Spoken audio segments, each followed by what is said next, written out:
এই এলাকায় বহু মানুষ এখান থেকে আপনাদের সামনে দিয়ে অন্য দেশে চলে যায় চিকিৎসার জন্য, যায় না? এখান থেকে বছরে বহু মানুষ এইখান থেকে পার হয়ে চিকিৎসার জন্য যায়।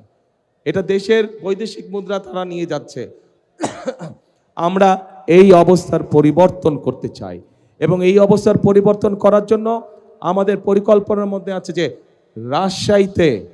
রাজশাহীতে আমরা বিশেষায়িত কোনো হাসপাতাল তৈরি করতে পারি কিনা, যার ফলে এই এলাকার মানুষ সহ সমগ্র দেশের মানুষ চিকিৎসা সুবিধা পায়, যাতে করে আমরা বৈদেশিক মুদ্রা দেশে রেখে দিতে পারি, যাতে করে দেশের মানুষ দেশে থেকেই ভালো চিকিৎসা গ্রহণ করতে পারে। প্রিয় ভাই বোনেরা,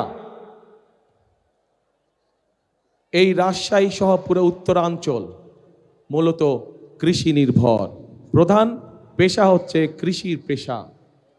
কৃষি পেশা সংক্রান্ত যে সকল ইন্ডাস্ট্রি করা সম্ভব সেগুলোর একটি তালিকা কম বেশি আমরা তৈরি করেছি এবং ইনশাল্লাহ 12 তারিখে নির্বাচনের পরে সরকার গঠনে সক্ষম হলে সরকার থেকে সব রকম সহায়তা দেওয়া হবে।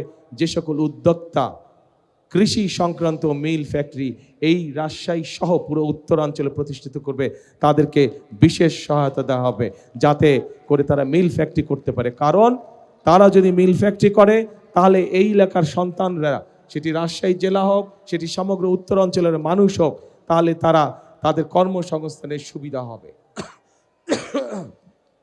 প্রিয় ভাই বোনেরা, যেহেতু রাজশাহী সহ উত্তরাঞ্চলের অধিকাংশ মানুষ কৃষি কাজের সাথে জড়িত, যদিও সমগ্র বাংলাদেশেরই অধিকাংশ মানুষ কৃষি পেশার সাথে জড়িত, দেশের বৃহৎ একটি জনসংখ্যার বৃহৎ একটি অংশ কৃষি পেশার সাথে জড়িত।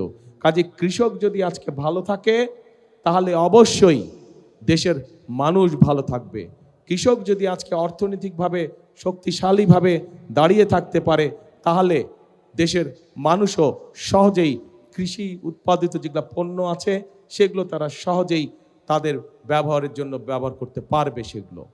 এবং সেই জন্যই কৃষক ভাইদেরকে সহযোগিতা করার জন্য আমরা ঠিক ফ্যামিলি কার্ড যেরকম মায়েদের হাতে পৌঁছে দিতে চাই, কৃষক ভাইদের জন্য আমরা কৃষি কার্ড একটি পৌঁছে দিতে চাই প্রত্যেক কৃষক ভাইদের কাছে, যার মাধ্যমে তারা ব্যাংকের ঋণ সহ, যার মাধ্যমে তারা সরকারের পক্ষ থেকে কীটনাশক ঔষধ, বীজ সহ, সার সহ এই সুবিধাগুলো সরাসরি আমরা কৃষক ভাইদের হাতে পৌঁছে দিতে চাই।